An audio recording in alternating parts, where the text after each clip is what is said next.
Shakur Stevenson thinks that conversations built off of fake narratives and lying on other fighters and lying on other entities is what gets us to the big fights. And he thinks that having conversations about the business of boxing and what fighter needs to capitulate and who needs who more, he thinks those are the conversations that are irrelevant, and those are the conversations that are hurting the sport and messes up big fights. Absolute crazy, horrible take, and it's a B-side. I want stuff given to me, and I don't want to earn it type of mentality that's continuing to hurt the sport of boxing, in my opinion. Let's talk about it in this video. Smash the like button, subscribe to the channel, share the video. We're live Monday, Wednesday, and Thursday night at 7:30. We're also live Sunday mornings with the Singing OG KQKC Boxing Network. Sunday mornings, 9 a.m. Central Standard Time. Join the channel as a member. Drop super chats when you come by the live streams that we do. And hit me up if you want to debate. KnockoutBoxing86 at yahoo.com. This tweet from Shakur Stevenson that I put in our thumbnail and that I'm about to read to y'all, it has Bud Crawford, Andre Ward, Jay Prince written all over it. If you've been following the sport of boxing as a diehard fan for a long time, you will know that there is this common theme when you think about Andre Ward, his relationship with Bud Crawford, his relationship with Shakur Stevenson, in the way that it is kind of molded Shakur Stevenson's view of boxing as a whole. And this tweet he sent out speaks volumes of it. Dan Canobio was having a conversation with Chris Algieri, I believe. It was about Jerome Boots Ennis and Virgil Ortiz, and it was about who needs who more, right? A very common conversation that we have in the sport of boxing, that a lot of you have had here on this channel and other channels have had, because it is a relevant conversation to who needs who more and who should be the one pressing for the fight, right? And Shakur Stevenson did not like this, and he says, this is how y'all mess up big fights. Who cares who needs who more? We all need each other from a boxing perspective. This convo is irrelevant. It doesn't help make the fight happen. No, it doesn't help the... So, first of all, this is one of the most relevant conversations that you can have when it comes to making a fight. The people that don't like this conversation are the people in Shakur Stevenson's position, because in his big fight, the one with Tank Davis, he's on the wrong side of the conversation. And that's why the conversation is irrelevant to him. He says we all need each other from a boxing perspective, and it messes up the big fights because who cares who needs who more? I tell you who cares, Shakur. The networks care. Your promoters care. Your the other person's promoters care. See, it was all good as long as the person that was fighting Shakur Stevenson needed Shakur Stevenson more. When Shakur Stevenson was the headline dude, when Shakur Stevenson was the A-side, when his opponents had to come to him to Newark, New Jersey to fight because Top Rank was building him up, then it was relevant. Because his opponents couldn't do anything because he was the clear A-side. But now when he's in certain situations, when he gets into these conversations with guys like Devin Haney, 75-25 offer, Devin's undisputed, you ain't even a champion in the division, gets into these conversations with guys like Tank Davis, superstar, the man, you're not in that position. Now it's messing up the big fights. The only reason that it messes up the big fights is because the person that's the lesser known name doesn't want to accept their place. What messed up Earl Spence and Terrence Crawford for a long time is that Bud didn't want to accept his place as the B-side to Earl. And it took years until Earl was finally willing to go against his leverage, go against his status, go against his A-side perks, and say, I don't care what you're telling me to do, Al Heyman. I don't care what you're telling me to do, PBC. I don't care about your advice. I'm going to talk to Bud Crawford on the phone, and I'm going to give in to his demands so I can make this fight happen. And Shakur is of that same mindset. And Bud said it a long time ago. They talking A-side, B-side. This is the biggest fight in boxing. And I want to be paid like it. But you bringing less numbers to the table. Don't matter. I want to negotiate the fight. I want to negotiate because the fight is big. I don't care if it's more big because of him. I don't care if it's bigger because of Earl. I don't care if it's bigger because of his numbers. I don't care if it's bigger because he went and got all 3 of the belts. The fight is big for both of us. We both need each other for this big fight, so I want 50-50. I want what I want. Shakur Stevenson believes that that is the way. And I'm here to say that shit ain't going to happen like that. Not for your big fight. Until then, you ain't going to get your big fight, bro. I'm sorry. You're fighting on undercards. You're fighting across the world and shit. You're getting paid because of people's generosity and not because of the numbers that you generate. Of course you think it's bad to have a business conversation in boxing about who needs who more, because every big fight that you're in, and mainly we know your big fight is Tank Davis, nigga, he don't need you. So of course it's an irrelevant conversation to you. And it makes the fight harder to happen to you because you don't want to accept your place. Of course that's irrelevant to you, bro. Because that conversation ends with you having to get on your knees and give everything that it takes to make that fight happen. All of these young guys, man, they want to be Floyd Mayweather without realizing what Floyd Mayweather had to do to become Floyd Mayweather. He had to give Oscar De La Hoya the types of gloves that he wanted. He had to fight Oscar De La Hoya at the weight class that Oscar wanted to fight at. He had to fight Oscar De La Hoya under the terms that Oscar wanted when it came to the money. From purse split to pay-per-view split, he had to give up all of that shit. Just so he could come out on the other side and become the Floyd Mayweather that we all know and respect today in terms of boxing. I don't respect him as a man, but in terms of boxing, right?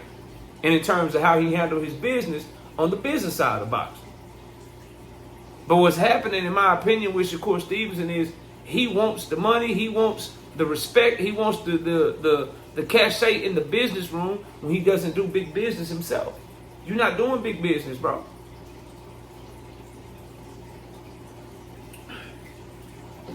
There's not a single time that Shakur Stevenson has been paid in the sport of boxing where he was paid because of what he brought to the table in terms of generating revenue.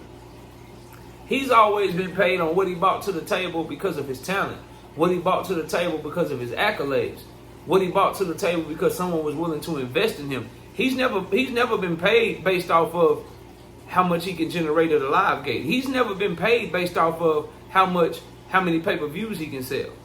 He's never been paid based off of how many sponsors are buying ads during his fights just because he's the one fighting, because he's such a big name and they want to put their ads for their product on his events. He don't get paid like that, bro.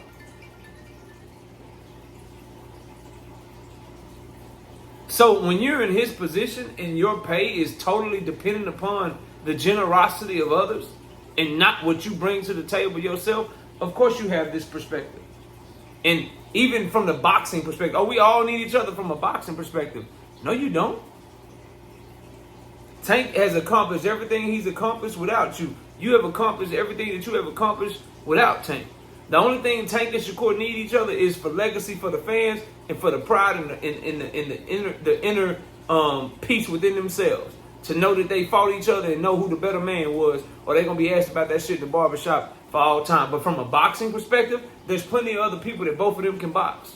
They don't need each other from a boxing perspective. They don't need each other from a business perspective. Now, Shakur needs Tank from a business perspective to make money, the type of money that he can make fighting Tank, because he can't make that money nowhere else. And it is important. And it is a relevant conversation because it lets us, the fans, know who needs to be the one pushing, who needs to be the one capitulating, who needs to be the one compromising, who needs to be the one that is being the humble one to get on their knees and do what they need to do for the fight.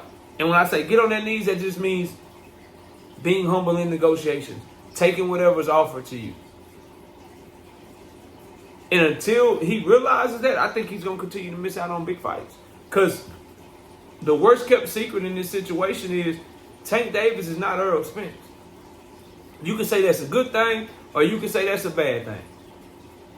But what I do know and what I do believe to be true is that Tank Davis is not going to get on the phone with Shakur Stevenson unless Shakur Stevenson finesse him into a 50-50 split or finesse him into giving up leverage the way that Earl allowed Bud Crawford to finesse him. That shit ain't going to happen. It's not going to happen at all, bro. So as long as he continues to take this road and continue to have this mindset of A side, B side don't matter, the who needs who conversation of A side and B side is irrelevant, and it hurts us from making big fights, then bro, you're going to continue not to get big fights, because you know who it's relevant to? It's relevant to your team, and it's relevant to the other person's team.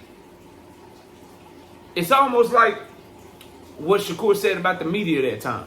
I don't know if y'all remember this, but it was about maybe a month ago. He said that media was bad for the sport of boxing because they hold different fighters to a different standard. And the media will pick and choose their favorites.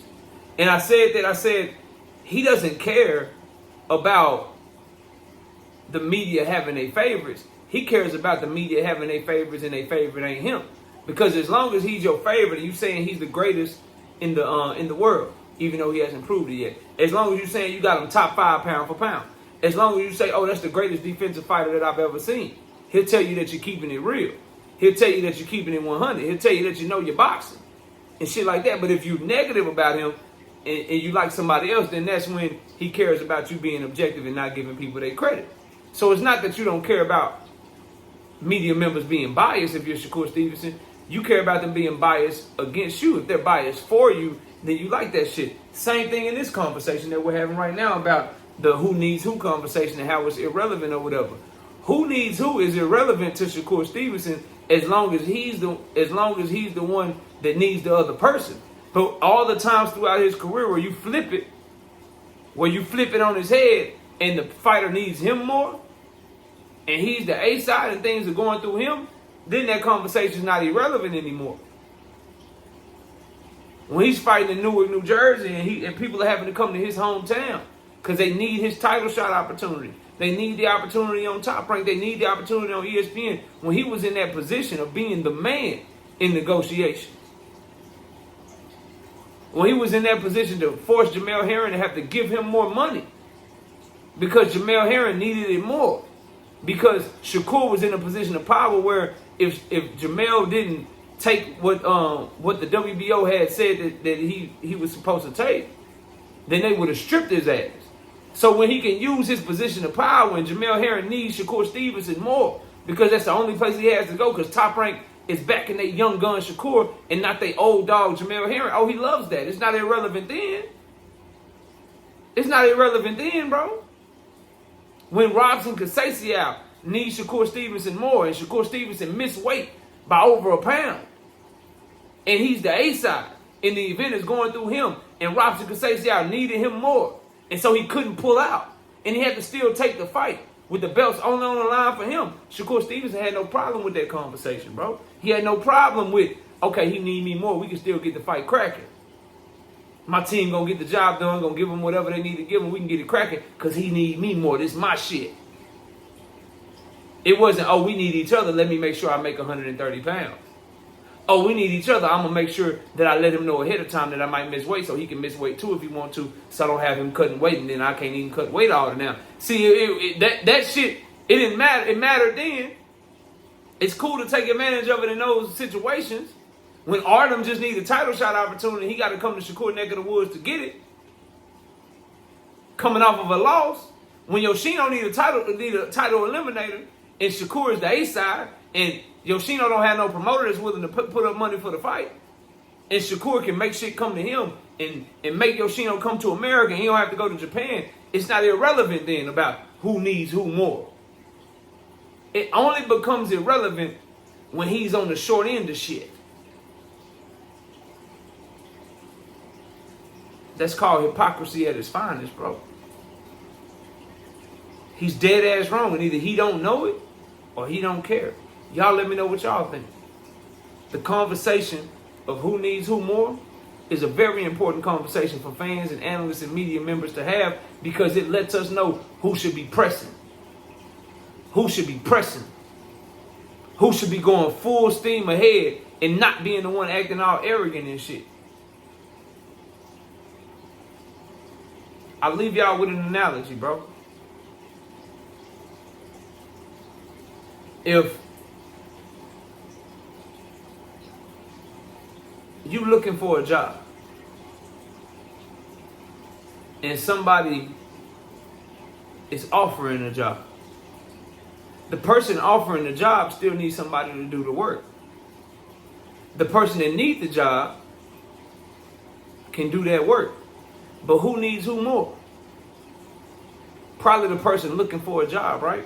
Because the person that's offering the job obviously is already working. They're hiring. They can afford to pay the person for the work that they're trying to hire for. The person that needs the job ain't got no job, ain't got no money coming in. So they need the job more than the job needs them, even though the job needs somebody to do it, if that makes sense. In this analogy, Tank Davis is the person offering the job. Shakur Stevenson is the person that needs the job. There are some ways that Tank Davis needs Shakur Stevenson. 100% correct. But Shakur Stevenson needs Tank Davis so much more.